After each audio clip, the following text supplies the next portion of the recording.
Hola amigos, muy buenas noches, bienvenidos a otra nueva edición de Abogado Responde, aquí en Televisión de Ferrol, ya saben, en la noche de los viernes, los sábados por la mañana y por supuesto también en la radio, nos pueden escuchar también.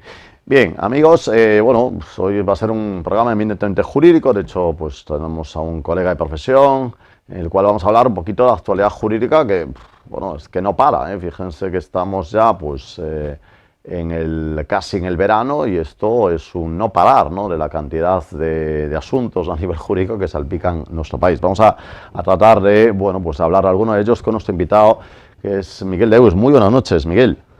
Buenas noches, Juan. Miguel, que es uno de nuestros invitados de siempre. Si repescamos, pues ya los 15 años que lleva este programa, pues Miguel ha estado, pues ya recuerdo que en los primeros, uno de los primeros, no digo el primero, pero casi, ahí estaba Miguel. Incluso recuerdo en esa fiesta que habíamos hecho con abogados que habían estado en las primeras ediciones, allí en esa discoteca en Arón había estado Miguel, con lo cual es de nuestros, digamos, invitados más antiguos, ¿no? Que eso no quiere decir que sea mayor, es muy joven, pero sí que lleva muchos años, pues ya colaborando con nosotros, lo cual se lo agradecemos sobremanera.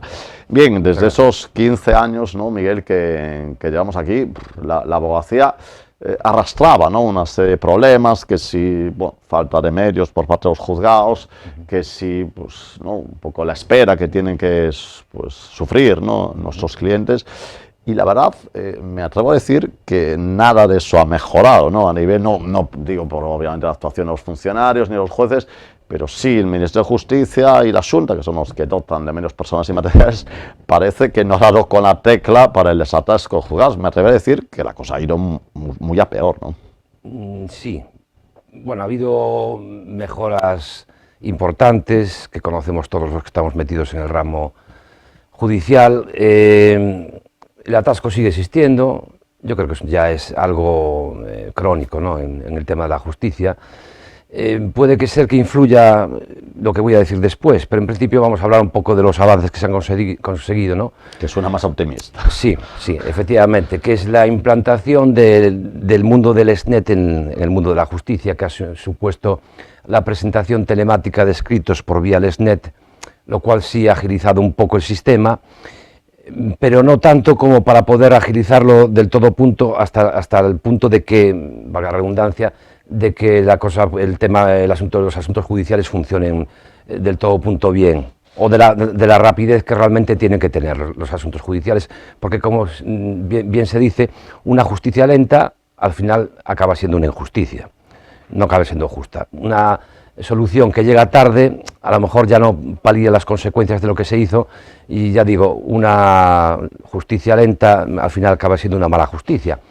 Y bueno, aquí tenemos el tema de que esa presentación por el SNET de escritos pues ha supuesto un avance importante, bastante rapidez, pero quizás no se ha visto reflejada en el propio mundo de la administración de justicia, en los propios juzgados, en el sentido de que haya una digitalización completa de lo que es el expediente judicial. Aún el mismo día la semana pasada, el tiempo pasa enseguida,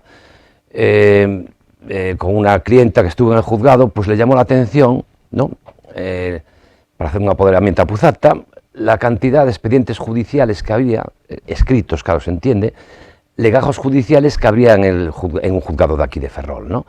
Y le llamó poderosísimamente la atención, mira, porque eso significa como, o viene a significar como una especie de retraso, ¿no? El que haya muchos expedientes encima de una mesa, en unos archivos da un indicativo de retraso. En otras administraciones que no son la de justicia, esos expedientes ya no se ven, y el que no se vean es porque efectivamente ya están en buena parte digitalizados, ¿no? En el mundo de la administración de justicia, por lo menos en lo que se refiere a los juzgados de aquí de la zona de Ferrolterra, todavía el expediente es verdad que está algo digitalizado. De hecho, en las vistas de los juicios por parte de los jueces, muchas veces en pantalla ya se enseñan los documentos, pero el expediente judicial como expediente físico concreto con hojas sigue existiendo, y es verdad que estamos todos viciados de esa práctica, porque yo por lo menos, y yo creo que bastantes abogados, siguen recurriendo al formato papel en sus despachos con respecto a los expedientes. Pero Miguel, como que los abogados y las propias administraciones de justicia, porque no somos procuradores, pero si hubiese aquí un procurador diría que sigue presentando las copias en papel, que le obliga al juzgado a hacer copias en papel, es decir, ese papel sigue existiendo. Exacto, sigue existiendo porque, claro, la notificación alguien ajeno al mundo de la justicia, me refiero al justiciable, claro, tiene que seguir siendo en papel, por eso la obligación de presentar los documentos por escrito, las copias en papel. De momento, la notificación telemática, bueno, es que no existe ni con las empresas, existe a nivel de fiscal, existe con las empresas y con los profesionales la obligación de relacionarse por medios telemáticos, pero con el resto de las personas no hay esa obligación, entonces hay que notificar en papel. Se dio una curiosa circunstancia cuando fue la presentación de escritos hace, yo no sé cuándo fue, hace 5 años creo, una cosa así, aunque el tiempo pasa enseguida, a lo mejor hace más tiempo, ¿no? Una curiosa circunstancia que es que la presentación telemática de escritos provocó un aumento en el papel en los juzgados. Ese año en que se implantó, se aumentó por parte de la administración el aumento de papel en un 30%, y voy a explicar el porqué. O sea, que los árboles no se han beneficiado en absoluto del Exnet. Claro, ¿por qué? Porque antes las demandas se presentaban en papel. Entonces ahora, al presentarse de forma telemática, incluso también las contestaciones, hay que volcar, como sigue existiendo el expediente físico judicial escrito, por parte de los juzgados se vuelca lo presentado telemáticamente a la antigua usanza en formato papel. Entonces, en su momento, en el año en que se instauró el sistema, hubo un aumento de la Administración de Justicia de un 30% en el consumo de papel, curiosamente, ¿no? Sí, eso es una cosa curiosa y que no tiene trazas, digamos, de que mejore. De hecho, en temas penales, ¿no? Cuando uno acude al expediente sigue estando en papel, eso sí, encuadernado. Eso sí. En todos los juicios. Encuadernado, pero uno quiere ver el expediente y no hay la posibilidad de que se le traslade, ¿no? Por ejemplo, cuando hay una intervención, ¿no? de un abogado, ¿no? Pues que llega al procedimiento, pues porque ha habido un cambio de abogado o lo que sea, no hay un traslado del expediente vía digital. Uno va a lo juzgado y pide ver el expediente y leerán, pues a veces un tomo, 2 o 3, pero de papel. Sí, justamente. El día que se imponga definitivamente lo que es los archivos telemáticos, habremos ganado bastante, porque todos sabemos que todo esto supone una serie de automatismos que provocan eficacia, rapidez en la administración de justicia, las alarmas porque un asunto está retrasado, en fin, los avisos, los mensajes, cuando la implantación definitiva del sistema electrónico por internet, la digitalización del formato, o sea, del legajo judicial, sea digitalizado definitivamente en el juzgado y exista un expediente, vamos a llamarle telemático, ese día habremos ganado bastante en rapidez, en eficacia y en celeridad de la administración de justicia. Muy bien, Miguel. Otra cosa que nos ha llamado un poquito la atención estos días en los medios de comunicación de la zona es que parece que se han disparado el número de divorcios. Esto obviamente escapa también al tema jurídico, tiene más componentes, pero en fin, ese repunte es un poquito, bueno, es curioso, ¿no? Que se aumenten de repente, ¿no? En la zona de Ferrolterra ese número de procedimientos. Incluso entiendo, ¿no? Un poquito también por nuestra propia experiencia, que hay un montón de casos en los que no hay matrimonio, simplemente hay hijos en común y cada vez se piden más medidas. Claro, en fin, ¿qué está pasando? La gente, desde tu experiencia en el despacho, la gente ha perdido la paciencia. Bueno, yo creo que esto es un trasunto de lo que es la sociedad en su conjunto. Hoy en día se aguanta menos en el matrimonio, no sucede como antes, que se aguantaba más, por así decirlo. Todavía, en principio. Y bueno, de hecho, hay menos matrimonios que antes, ¿no? O sea, quiero decir, la gente se casa menos. Pero aún así aumentan los divorcios. Claro, o sea, sí, bueno, por una parte se casa, por otra se descasa, en fin, hay de todo un poco, pero bueno, digo, como no hay esa vinculación a quedarse, a contraer matrimonio, a que sea una obligación perenne en el tiempo y definitiva, pues la gente no está dispuesta a aguantar absolutamente nada, lo cual me parece muy lícito que no tenga que aguantar, porque nadie está aquí para aguantar absolutamente nada. Y entonces, pues, lógico, si no está contenta con su vida, pues se divorcia, con su vida matrimonial, quiero decir, o con su propia vida incluso, pues entonces se divorcia y listo. Esto ya viene siendo así ya desde hace mucho tiempo, Juan. Es que yo me acuerdo en el año 2000, bueno, el divorcio se instauró, el divorcio es del 82-84, tengo mis dudas. 81. Hubo un aumento progresivo de los divorcios. Al principio la gente era un poco renuente al tema de... Por el tema religioso que pesaba. Por todo tipo, sí, por muchas circunstancias. Y entonces pues se divorciaba menos y tal. Llegó un momento en el año me acuerdo de la noticia que salió en un periódico, ¿no? Y no me acuerdo de cuál, en que en el año 2000 se dijo, yo no sé si fue un artículo periodístico, no sé qué fue exactamente, me llamó la atención por estar metido en el ramo, que en el año 2010, estamos en 2024 ya, ¿no? El 50% de los matrimonios en España estarían separados o divorciados. Más bien divorciados, porque últimamente la gente se divorcia más. Lo cual es altísimo, ¿no? Sí, Significa sí. que el amor no triunfa en más de la mitad de las ocasiones. Claro, pues yo puedo decir casi que no es el 50% en el año 2010, ahora en el 2024, yo casi diría que más del 50%. Más del 50%. Lo cual es una estadística alta.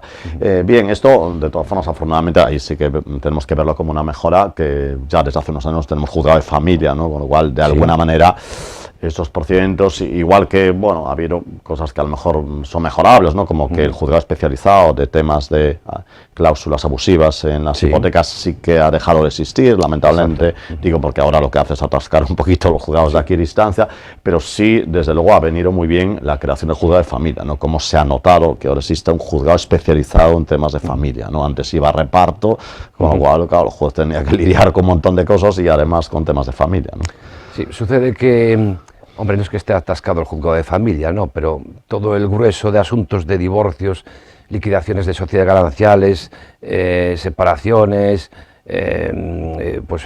temas de filiación matrimonial, bueno, que eso lo pueden llevar a otros juzgados también. Sucede que al final se han convertido en muchos asuntos y no es que atasquen el juzgado, pero a lo mejor en cierta medida son tantos asuntos que un poco lo acaban atascando, ¿no? O sea que la creación de un segundo juzgado de, bueno, iba a decir de violencia contra la mujer, que sí que sería totalmente necesario aquí en el ámbito de Ferrolterra. Que no llega. Pero la creación de otro juzgado no nos vendría nada mal de familia y a la par un juzgado de violencia contra la mujer específico, porque ahora mismo el que tenemos es mixto, lleva temas de instrucción, asuntos penales, al igual que lleva temas de violencia de género y está sobrecargado, totalmente saturado. La creación de un juzgado de violencia de género, como existen en Coruña, en Santiago también, pues nos vendría muy bien. Pero y otro de familia, ya puestos a pedir otro de familia también. Y uno más distancia, si puede ser. Pero parece que el que sí que va a llegar, ¿no? Creo que ya está incluso aprobado, es el tercero de lo social, ¿no? Parece que es el que llega. Sí. Que la jurisdicción social, ¿qué pasa, Miguel? Que no para de crecer, ¿no? Es una cosa, antes, yo recuerdo un poquito cuando se instauraron los juzgados sociales, hace muchos años era un poquito por la Stano Bazán, ahora Navantia, ¿no? Que generaba, no es tan grande Navantia como lo fue, pero parece que, bueno, no es una cosa de Ferrol, ¿no? Desde toda España, pero el tema social es, ¿no? Pegar un estirón que, bueno, mete miedo. En Ferrol igual no tanto, ¿no? Hay ciudades como Coruña donde mete miedo cuando señalan las vistas. Exactamente. Yo he visto algún señalamiento de algún juzgado social, en este caso de La Coruña, que estaba señalando, a ver, no voy a exagerar, pero yo creo que a un año y medio vista. Sí, más y más. Nunca mejor dicho, de un año y medio vista, porque la vista del juicio se fija a un año y medio, lo cual es es muchísima lentitud. Además es un tema muy delicado porque, claro, hay muchos juzgados sociales que ventilan temas económicos, ¿no? Con lo cual, ese trabajador que lícitamente está pidiendo una cantidad de dinero, claro, hasta que es el juicio, obviamente no va a cobrar. Sí. Hay que hacer una salvedad, claro, en temas de jurisdicción social, que es los asuntos de despido tienen una tramitación urgente, por así decirlo, con respecto a los otros asuntos. Los despidos se tratan, bueno, iba a decir de forma inmediata, antes se trataban de forma más inmediata que ahora, pero bueno, quiero decir que los señalamientos son a pocos meses vista, a 2 o 3 meses vista. Con lo cual, si algo... Lógico, porque hay salarios de tramitación que pagar por parte de la empresa para el caso de que se estime la demanda del trabajador, entonces, claro, esos salarios de tramitación que pueda haber, lógicamente van a cargo de la empresa, y si la justicia tarda en tener la vista 3 meses, son 3 meses que tiene que pagar el empresario más. No tienen los que pagar, sino por culpa de la lentitud de la administración de justicia. Por eso se fijan de forma, vamos a decir, inmediata. Un poquito inmediata más. En 2 o 3 meses. Otro juzgado, hablando un poquito de pedir, ¿no? Que nos está quedando un poco eso el programa, Otra gran clásica reivindicación, pero que por ahora no fructifica, es el juzgado mercantil, ¿no? Que parece un poquito que sí, el tener que ir a Coruña cada vez que se ventila un tema mercantil, bueno, pues no deja de ser un inconveniente para todos, sí, ¿no? Para los profesionales, para los propios clientes, ¿no? Sí. Y el atasco que hay en Coruña, ¿no? Con los juzgados de mercantil. La jurisdicción mercantil es una jurisdicción muy específica, muy especial. No hay, o sea, digamos, si hay necesidad, o sea, sería necesario crear un juzgado mercantil para que no haya desplazamiento a La Coruña, ¿no? Pero bueno, yo veo más prioritario el crear un juzgado específico de violencia contra la mujer.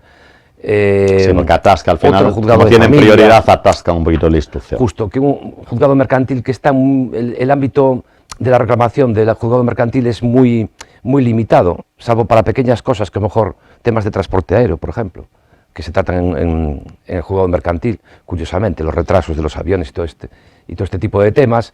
Pero bueno, hablando de responsabilidad de los administradores, concursos de acreedores, iba a llamar suspensiones de pagos contigo, quiebra de tal, concursos de acreedores se tratan en juzgados de mercantil. No nos venía mal un juzgado mercantil también, lo vamos a sumar a la lista de peticiones. Como mercantil no nos venía nada mal. A la lista de agravios. Bueno, otro tema que está de actualidad es el tema de la amnistía, ¿no? Oímos continuamente, pues, opiniones de políticos, pero bueno, nos gustaría más la opinión de un jurista al respecto. ¿Cómo ve Miguel Deus este tema de la amnistía a nivel jurídico, digo? Bueno, yo a nivel jurídico, no sé, tengo que estar con la opinión de los jueces o del Consejo General del Poder Judicial, que entienden, y se puede entender así, como una injerencia en el Poder Judicial por parte del Poder Ejecutivo, ¿no? O mejor dicho, del Legislativo, en este caso concreto, aunque prácticamente sean lo mismo, ¿no?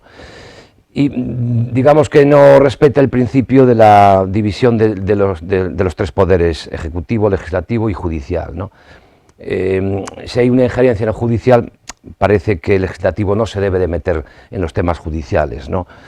Entonces, claro, ¿por qué hay una injerencia por parte del Legislativo en el Poder Judicial? Pues lo vamos a contar como es, en principio. Si por parte de unos jueces del Tribunal Supremo se ha establecido una condena de unas personas por una serie de delitos, como son rebelión, mejor dicho, sedición más que rebelión, que no estamos ante una rebelión militar, sedición, malversación de caudales públicos. Y entonces, digamos que por parte del poder de las Cortes, vamos a decirlo así, se despenaliza ese tipo de conductas delictivas, de tal manera que esto fue objeto de un juicio ante el Tribunal Supremo, que todos recordamos, de varios meses de duración. Hay una injerencia, digamos, del Poder Legislativo en el Poder Judicial, porque lo que se hizo por parte de determinadas personas, que en su momento era delito y fue delito, ahora por parte del Poder Legislativo se está diciendo que no es. Con lo cual parece que el Legislativo está juzgando a las personas, ¿no? O mejor dicho, dejándolas de juzgar. Entonces parece que en principio... tiene mala pinta. Lícita es porque es una ley. Otra cosa es que finalmente se declare constitucional o no, ha entrado en vigor, pero la aplicación práctica de la ley, no sé si va a ser difícil o no, pero desde luego va a provocar varias demandas judiciales de recursos de inconstitucionalidad ante el Tribunal Constitucional, que se pueden emprender incluso por los propios jueces que tienen que aplicar la ley. Es decir, yo no voy a aplicar esta ley porque la ley orgánica del Tribunal Constitucional establece esta medida por parte de un juez que quiera, que tenga que aplicar esa ley. Si al juez le parece, por ejemplo, la Audiencia Nacional, en el caso del Tsunami Democratic, como delito de terrorismo, si acaso los jueces ven que no es constitucional esa ley, están amparados para pedir, mediante un recurso de inconstitucionalidad, para pedir precisamente la inconstitucionalidad de la ley ante el Tribunal Constitucional. Con aplicación, incluso entiendo yo, según la ley orgánica del Tribunal Constitucional, de medidas cautelares inmediatas, es decir, la suspensión de los efectos de la propia ley, aunque realmente si uno no la está aplicando y considera que no la debe aplicar, ya se suspende de facto. Ya se suspende, incluso la posibilidad, a ver qué recorrido tiene, de que sea el Tribunal de Justicia de la Unión Europea el que también paralice el tema, ¿no? Porque hay vías ya que se están iniciando en la cual se pide al Tribunal de Justicia que eso, con lo cual, bueno, al final nos vamos a encontrar una maraña de recursos que a ver cómo acaba, ¿no? Esto, obviamente, ¿no? Con lo cual, bueno, si al final nos ajusta a la Constitución, al derecho de la Unión Europea, bueno, se demostrará que el sistema funciona, ¿no? Que por mucho que el legislativo apruebe una ley que, digamos, lo considera conveniente para los intereses que pueda tener el propio Parlamento, muy legítimos por otra parte, pero que si nos ajusta a la Constitución del hecho comunitario, ¿no? Como ciudadanos nos veremos protegidos, ¿no? Si al final Tribunal Constitucional o Tribunal de Justicia de la Unión Europea, uno de los dos consigue paralizar y anular la ley, ¿no? Exacto, exacto. Para que se entienda un poco mejor, digamos que, a ver, las leyes de amnistía están pensadas más bien para los cambios de regímenes políticos. Que no parece el caso, Por ¿no? ejemplo, En principio. en el caso de España, cuando se pasó de un régimen franquista a un régimen democrático constitucional, pues hubo una ley de amnistía lógica, es decir, todos aquellos que fueron juzgados bajo el imperio de otras leyes no democráticas, pues tienen que quedar en libertad. Pero no parece el caso, no parece que hagamos un cambio de régimen, al menos en principio parece que a la no. vista. A la vista. Bueno, Miguel, como siempre ha sido todo un placer tenerte aquí en La Voz Responde y agradecerte muchísimo tu presencia aquí. Pues muchas gracias, para mí también ha sido un placer estar aquí con vosotros y con todos ustedes. Gracias. Gracias, Miguel. Venga, amigos, pues esperemos que un poquito les haya puesto un poco de luz, ¿no? En toda esta maraña, ¿no? Todos sabemos que de alguna forma, de forma directa, están afectados por procedimientos judiciales, por lo tanto, bueno, pues hemos tratado un poquito de luz de por qué está habiendo estos retrasos y también, pues el tema de amnistía que sigue estando en rabiosa actualidad. Nos vemos la próxima semana aquí en La Voz Responde, en Televisión de Ferrol. Que pasen un muy buen fin de semana.